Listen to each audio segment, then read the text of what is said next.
అనేకమైనటువంటి అనుమానాలు వ్యక్తమవుతున్నటువంటి తరుణంలో మరి ఈ రాష్ట్రంలో కొత్త రాజకీయ శక్తిగా ఉద్భవించినటువంటి మేము కూడా ఒక ఎక్సర్సైజ్ చేయడం ప్రారంభించినాం ఎస్ఐఆర్ మీద. నా సొంత నియోజకవర్గం, మేము మా అత్తగారి ఇల్లు మా సొంత ఊరు బోధన్ కాబట్టి బోధన్ నుండి మేము ముందుగా ప్రారంభించుకోవడం జరిగింది. బోధన్లో కార్యకర్తలు మా వాళ్ళు చాలామంది ఇంటింటికి వెళ్ళి మరి ఎస్ఐఆర్కి సంబంధించి ఏం జరుగుతుంది అని చెప్పి ఒకసారి ఎక్సర్సైజ్ చేస్తే చాలా ఆశ్చర్యం గొల్పేటటువంటి విషయాలు మా దృష్టికి రావడం జరిగింది. ప్రధానంగా ఎస్ఐఆర్ అనేటటువంటిది అవసరానికి బట్టి ప్రభుత్వాలు నిర్ణయం తీసుకున్నప్పుడు ఎస్ఐఆర్లు జరుగుతాయి. మన భారతదేశానికి స్వతంత్రం వచ్చిన తర్వాత ఇప్పటి వరకు 8 ఎస్ఐఆర్లు జరిగినాయి. కానీ ఎస్ఎస్ఆర్ అనేది ఒకటి జరుగుతుంది. ఎస్ఎస్ఆర్ అంటే స్పెషల్ సమ్మరీ రివిజన్. ఈ ఎస్ఎస్ఆర్ అనేది మాత్రం ప్రతి సంవత్సరం జరుగుతుంది, జరగాలి కూడా. అంటే రెగ్యులర్గా ఓట్లు అప్డేట్ చేసుకునేటోళ్ళు, డిలీట్ చేసుకునేటోళ్ళు, లేకపోతే షిఫ్ట్ అయ్యేటోళ్ళు, ఇట్లాంటి నార్మల్గా జరిగేటటువంటి అంశాలు ఏవైతే ఉంటాయో వాటినన్నింటినీ అప్డేట్ చేస్తూ ఎలక్షన్ కమిషన్ ఎస్ఎస్ఆర్ అనేటటువంటిది ఒకటి ఇస్తుంది.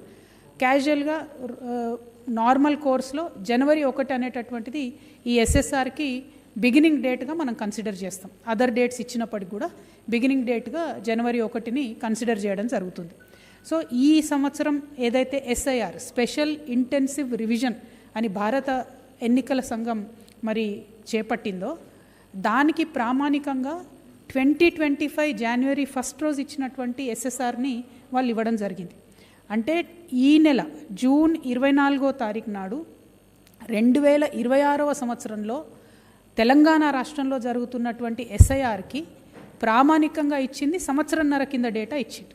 యాక్చువల్గా ఇవ్వాల్సింది 2026 జనవరి 1గా ఒక ఎస్ఎస్ఆర్ వేసి అది ఇచ్చి ఉంటే మాకు అనుమానాలు వచ్చేవి కాదు.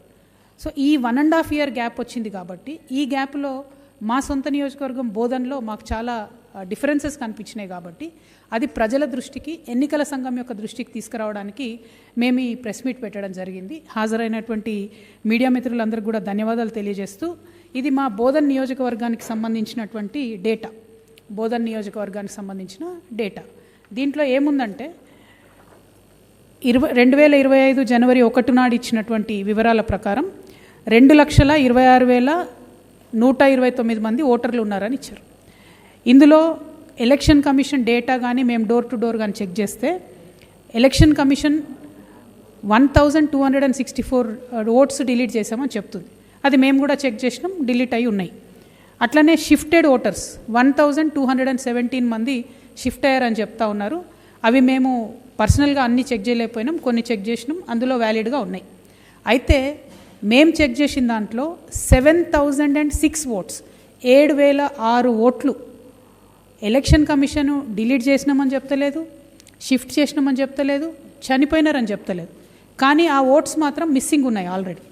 అంటే 2025లో మీరు ఇచ్చిన ఎస్ఎస్ఆర్ జనవరి 1 ఇచ్చిన ఎస్ఎస్ఆర్కి ఇప్పుడు మీరు ఎస్ఐఆర్ చేపట్టడం మధ్యలోనే 7,000 ఓట్లు డిలీట్ అయిపోయినాయి.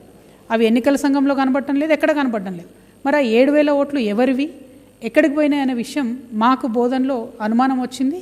ఆ విషయాన్ని మేము ఎన్నికల సంఘాన్ని వల్ల రిక్వెస్ట్ చేస్తూ ఉన్నాం, మీరు ఒక క్లారిటీ ఇవ్వండి.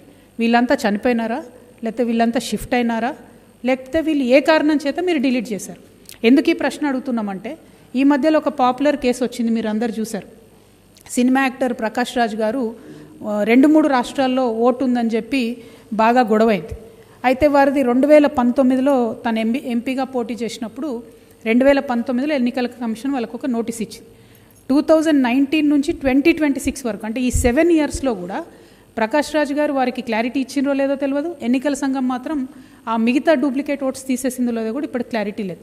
అంటే ఒక్క ఓటు డిలీట్ చేయడానికి ఒక ప్రామినెంట్ పర్సన్ 3 చోట్లనో 4 చోట్ల ఆయనకు ఓట్లు ఉన్నాయి, సౌత్ తెలంగాణ మొత్తం సదర్న్ స్టేట్స్లో ఉన్నాయని చెప్తున్నప్పుడు ఆ డిలీషన్కి 7 years తీసుకుంది. మరి మా బోధన్ నియోజకవర్గంలో సంవత్సరన్నర కాలంలో 7,000 ఓట్లు ఎట్లా డిలీట్ అయినాయి? This is more than 2% of the population. మీరు చెప్తున్న ఓటర్లో కన్నా 2% పాపులేషన్. ఒక రూల్ ఉంది, ఏమది? ఒకవేళ ఎలక్షన్ కమిషన్ కనుక ఏదన్నా ఓట్ డిలీట్ చేయాలనుకుంటే, especially for deletions in areas where more than 2% of the electorals are there, personally ప్రతి ఒక్క ఓటర్కి కూడా ఎన్నికల సంఘం నోటీస్ ఇవ్వాలి. ఒకసారి కాదు, వాళ్ళకి అప్పీల్ చేసుకునే అవకాశం ఇవ్వాలి. 3 times నోటీస్ ఇవ్వాలి. ఇది వాళ్ళ రూల్సే, నా రూల్స్ కాదు. మరి 7,000 మందికి మీరు ఇచ్చినారా? 7,000 మందికి పర్సనల్గా నోటీస్ ఇచ్చి అడిగినరా ఏంది అన్నది మాత్రం మాకు బోధన్ నియోజకవర్గ ప్రజలకు క్లారిటీ ఇవ్వాలని చెప్పి నేను ఎన్నికల సంఘాన్ని కోరుతున్నా. మరి బోధన్ నియోజకవర్గం సంగతి అది.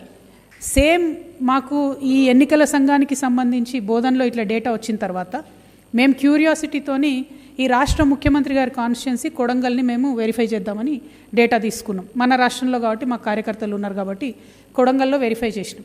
కొడంగల్లో ఈ 1.5 yearలో డిలీట్ అయిన ఓట్లు అంటే లెక్కకు రాని ఓట్లు ఎట్లయితే మా బోధనలో 7,000 పోయినాయో కొడంగల్లో కేవలం 808 మాత్రమే డిలీట్ చేశారు.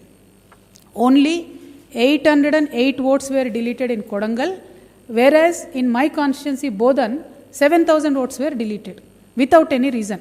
సరే షిఫ్టెడ్ ఓట్స్ డిలీటెడ్ ఓట్స్ వాళ్ళు ఇచ్చినవి మేము వెరిఫై చేసినాయి, కొంతవరకు మ్యాచ్ అయినా సస్పెక్టెడ్ డిలీటెడ్ వాటి మీద ఏమీ లేనటువంటి డిలీషన్స్ మాత్రం ఓన్లీ 800 అయినాయి.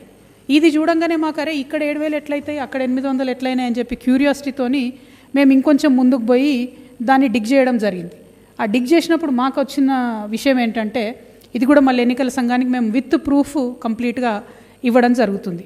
మాకు వచ్చిన రిపోర్ట్ ఏంటంటే విత్ ఇన్ కొడంగల్లో మేము ఫొటోస్తో వెరిఫై చేసినవి 1000 ఉన్నాయి. మీకు ఆ 1000 కూడా సబ్మిట్ చేస్తాం. కలర్ ఫొటోస్తోని మేము వెరిఫై చేసినాము. With in Kodangal 22,433 duplicate oats ఉన్నాయి. అంటే డబుల్ ఓట్స్ 22,433.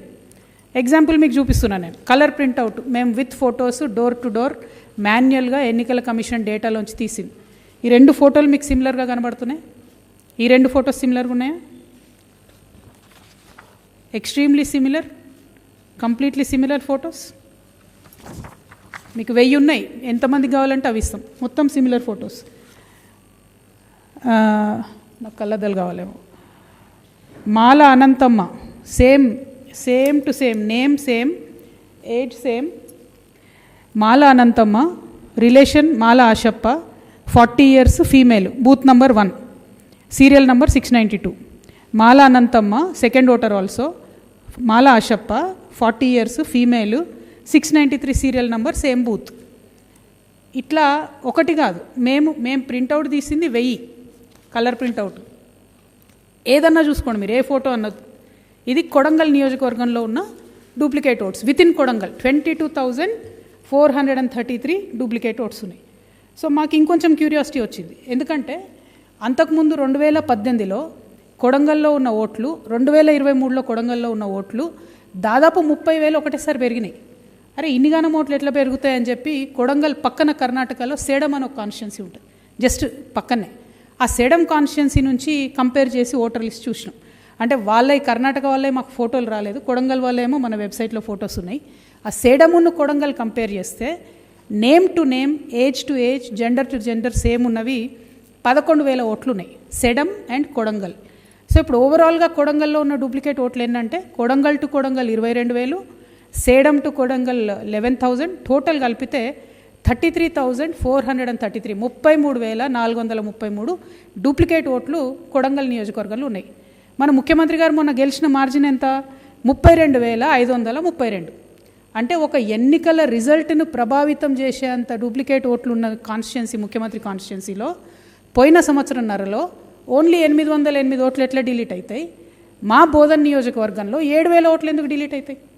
అంటే ఎలక్షన్ కమిషను అన్ఫేర్గా ముఖ్యమంత్రి గారికి ఏమన్నా ఫేవర్ చేస్తున్నారా అనేటటువంటి ఒక అనుమానం ప్రజల మధ్యలో వచ్చేటట్టుగా ఉంది. కాబట్టి దయచేసి ఎలక్షన్ కమిషన్ మాకు రిజల్ట్ ఇవ్వాలి.